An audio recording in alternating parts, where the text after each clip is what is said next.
Hello everyone, my name is Natalie and I'm very happy to welcome Felicia Chang in DocuTalks. She's a documentary family photographer based in Canada, but we have met personally 2 years ago in Seattle, USA. And love her work, following her since then. But today we will talk about the beginning, how it all started. How do you build your portfolio, think about pricing, about the stress for not earning money you were used to. It's not easy to talk about it, so I'm very happy that Felicia is so honest, brave, and agreed to be today on our DocuTalks.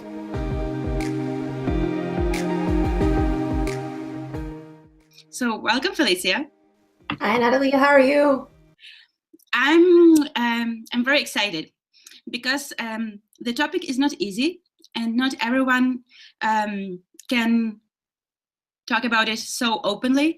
So I hope today's talk will help some photographers to realize that they are not alone and what can happen if they are at the beginning. And we will see how it looks like, right? Yeah, sure. That's no problem at all. That's why I'm here. We're going to talk about things that might be a little bit difficult. And I think the more people talk about it, the easier it will be for others at their beginning or wherever they are at in their journey. So ask away. How did you start with documentary family photography? Well, I was I'm still part of this forum. It's called Click Photo School or Click and Moms. It's a community, and I was shooting a lot of lifestyle work, and I thought that this is something that I'm more comfortable with. There's certainly lots of beautiful portraits out there, but I know in working with clients, and this is a business I started almost 5 years ago now, I was very uncomfortable asking them to pose and guide them, and I thought there's always this immense pressure to have to produce these perfect images, and so I was definitely more aligned with the lifestyle approach, where it's a lot more casual and there isn't the need for, very distinct portrait poses and, turning your body a certain way and highlighting sort of the most flattering parts of a human being's features, which are all really great. But I just know for myself, I couldn't do it very well. And then I was talking to a few friends of mine, and they said, there's this woman that's going to be teaching on Creative Live. You should check her out. And so I just happened to tune in during the live broadcast of Kirsten Lewis's first Creative Live workshop years ago. And immediately, it's everything that she said, and I'm sure everyone that has ever heard her speak feels this way. I really resonated with what she said, and I didn't know that there was such a thing beyond lifestyle, where it's purely documentary, where you have to let go of absolutely everything in terms of control and guidance of clients. And I was like, yeah, that's totally for me. So I just started learning more about it, and at the end of the segment, she had made an announcement for 10 mentoring students that she was going to take for a whole year. And I really just jumped in with both feet and took all the money that I made that year and spent it on my mentorship with her, and sort of grew from there. Yeah. And what was the hardest thing at the beginning when you started with documentary photography? Oh, yeah. So transitioning my clients from lifestyle to documentary was a really tough thing. I guess it was a bit of two harder things that I was trying to do that year, is transitioning from lifestyle to documentary, but also realizing that my pricing wasn't where it needed to be to make it a sustainable business.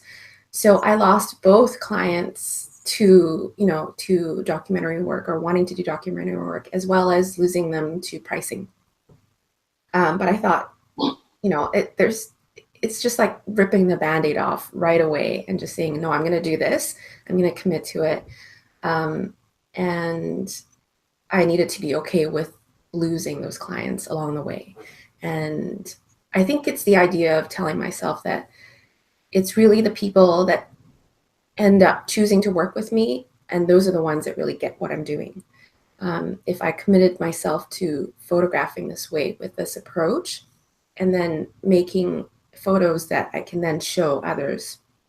This is what I really wanted to do, instead of doing a mix of both lifestyle and documentary work on my website, which isn't going to be very clear to my clients. I thought I should just go ahead and do it all at once. And that was just the choice that I made.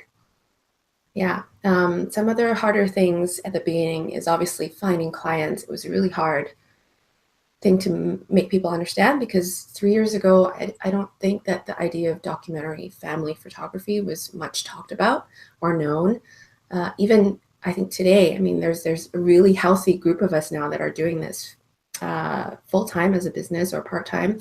And even today, it's I think it's still really hard talking to, the general public and other families about what you do as a documentary family photographer. But I think the idea is coming around, and it's kind of permeating the mainstream a bit. But yeah, it's hard then to talk about it, because people are like, what do you mean documentary? And so you have to kind of explain to them what the layman's terms of it is, and really just explain to them that it isn't so much about, how you look, or I mean, the final product of how you look. It's really about capturing these relationships that really show where you are in life, and your connection with each other, and focusing solely on that. So with the pricing, it's always hard. How did you personally build a portfolio? How did you find the clients to pursue to make this kind of photography?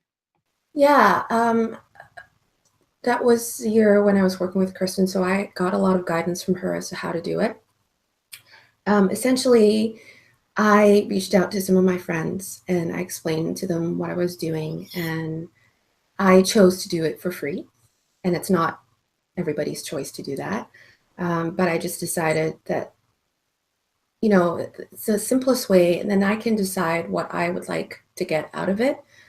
If I tell them, well, we're going to do this for free, and these are the images you'll get, I get complete creative license on how I want to do this. And the first free shoot that I did, it was hard for me too as a photographer, because I still had lifestyle habits, and I wanted to default to them because that's kind of what I know and I've practiced for 2 years. And that's what clients are also very comfortable doing.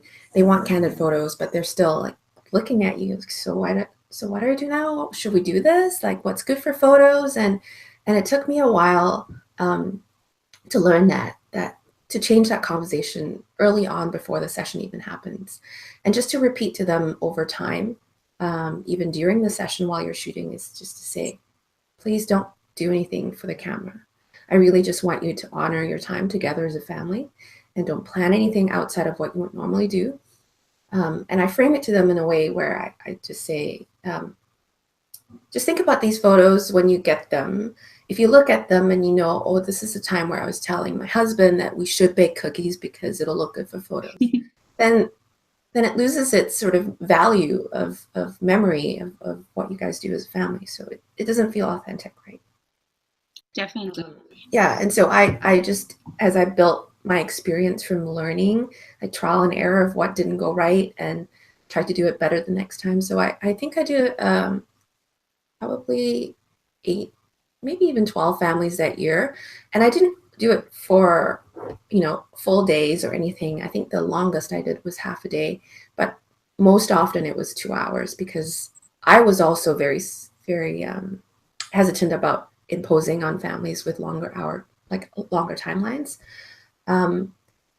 But from the 8 to 12 families that I did that year, I just took the best photos with the help of Kirsten, trying to narrow down what was really good for portfolio, and just put it on the website. And the other part of it is to talk to people about what I'm doing, and really feel confident in what makes it different and what makes it so special. I think, as you know, if we don't believe in what we do, it's really hard for others to understand and believe that this is something super special as well. So, for sure. Yeah. During that year, when you were working on your portfolio, did you make any other money from other kind of photography, or you just switched to documentary and did nothing else? I switched over right away, but I definitely felt, the pressure of having to make money.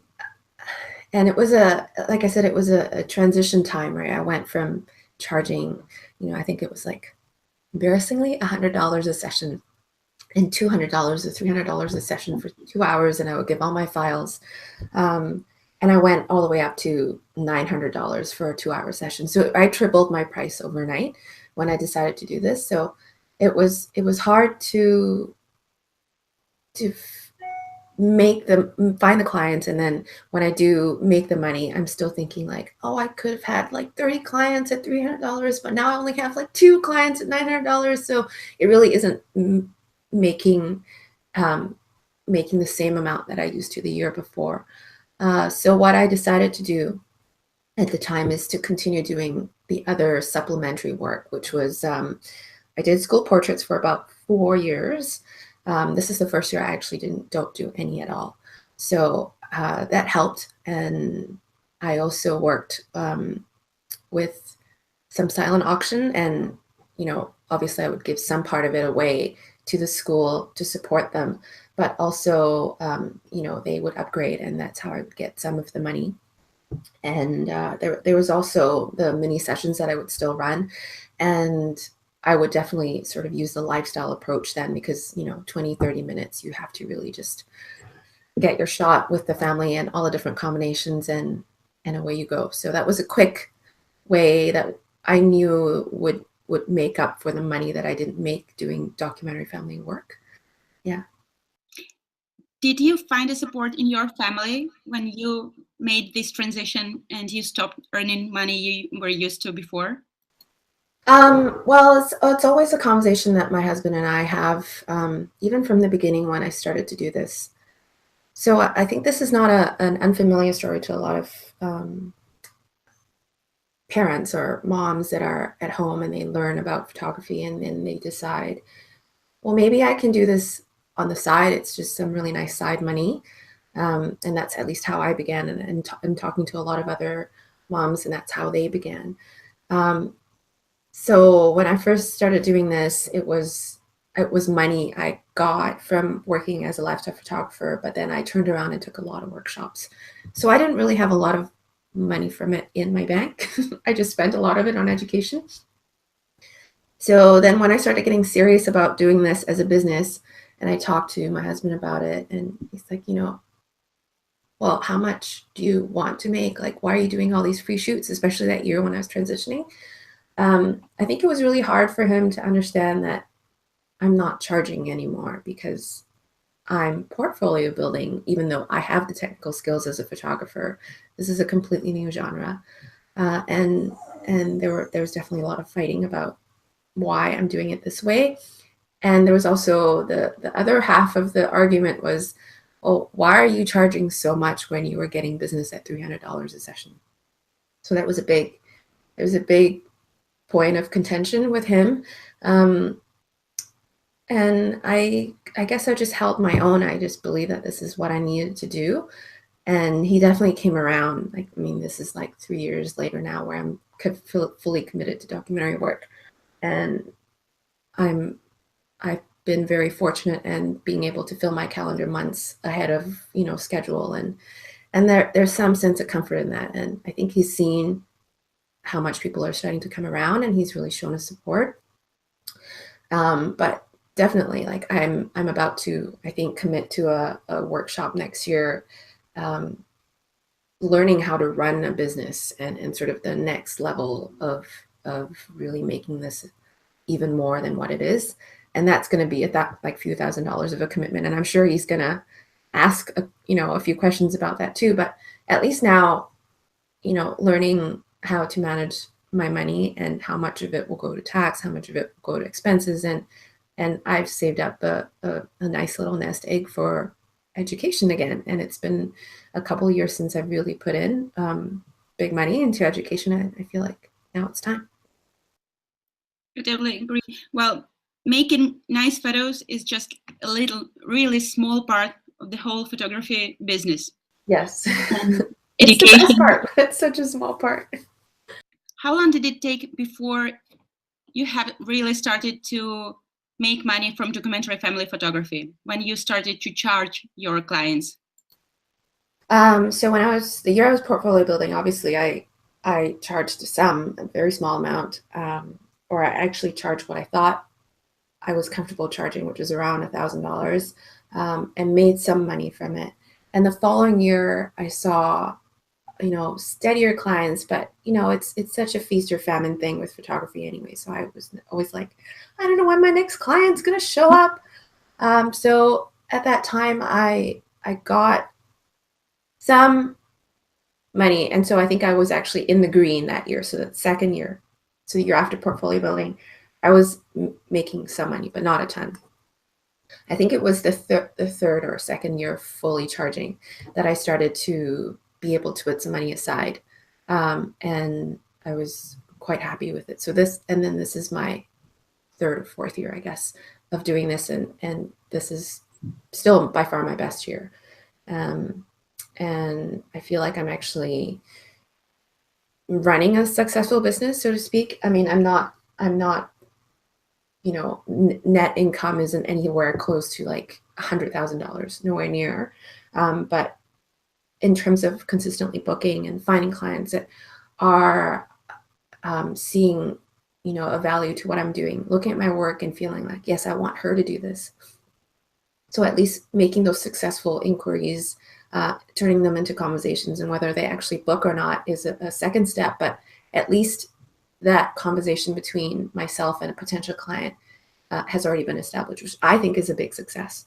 Part of how I think about what I'm doing is actually working is if I can have a talk with them about it and actually get a sense, and hear that they're actually really interested, and B, of course, then when they book, then I know that I've sort of closed the deal for business terms. But then the work starts of building that relationship beyond the booking, and how to get to know them better, and how to serve their family story the best way I can as a documentary family photographer. When there were the hardest days, no booking, pressure for not earning money, stuff like that, what helped you to stay with documentary, not to give up and not to say, well, it's not worth it, I'll go back to lifestyle? Yeah, so in the early days, for sure, there was so much doubt about what I was doing because the confidence wasn't there. It's not about the skill; it's about being able to find clients that will pay you for what you do, and those two things I've learned are so separate, and it's one of those things that we always say to ourselves when things are hard. Maybe my work isn't good enough, or maybe I need to be better, and maybe there's something about my work that isn't special enough that people are not getting, while the price is like really high, and that could be a factor. But you always go to a place where you kind of critique yourself and beat yourself down a little bit about all of this. Definitely. And so how I get past that is I call my best friends who will know what I'm feeling and are also running photography businesses that are really hard.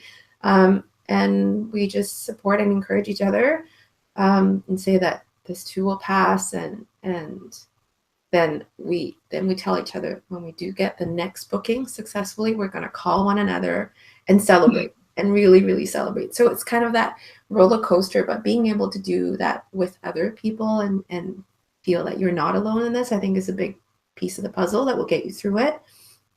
And more recently, I've also taken on teaching, which I feel like is such a wonderful complement to the whole spectrum of what I want to do for my work. Like working with clients is one thing, being an artist is another, and teaching is the third piece. And that, I think, is a really special thing, because I'm not only teaching by myself, I'm teaching with 3 other amazing instructors over at Click Photo School. And the ability for us to talk about documentary photography, not just family, but documentary photography in general, in a more academic way, has really always renewed my interest and my inspiration, love for what I do. So I think it's that conversation of how do we do it in the situation, studying the masters, looking at other people's work, dissecting our own, and giving critique also. It's really helped me keep invested in what I'm doing. Yeah. Well, congratulations. That is really great news. And could you give a piece of advice for someone who is just starting or thinking about documentary photography? What should they do and think about? Yeah, absolutely. I think with any photography, this is still very true. I think you just pick up your camera and you shoot, but don't force yourself to do it. I think the emotion piece of documentary family work is so important that if you're forcing yourself to go through and shooting through a rut, it's going to fall pretty flat. It's not as if you can say, this is a formula, I'm going to execute this picture a certain way, and then so you can shoot through it almost with other genres. But with documentary work, so much of it is just a surprise, and you can't, as much as you can anticipate something to happen, it may not come together. So if you're inspired to pick up your camera, then you photograph it, and you keep doing it whenever inspiration strikes you. So keep an open mind and be really curious about your surroundings and observe, and it will inspire you to pick up your camera again. Yeah, and just keep doing it. Thank you so much. It's so inspiring to hear words like this from you, because I love your work. Thank you. I love it. And everything you told is so important to hear from someone else, because you doubt about your work all the time, and the roller coaster, we all know that, but sometimes you think, is it me? I'm the only one? And then it helps to hear this experience from someone else. Yes. So thank you for being open. Thank you for your kind words. And I hope we will see each other personally one day, maybe somewhere. I'm sure we will. When I head over to Europe, maybe we'll be at one of those retreats together. Finger crossed. Thank you so much. Have a nice day. You too. Bye. Love you. Bye.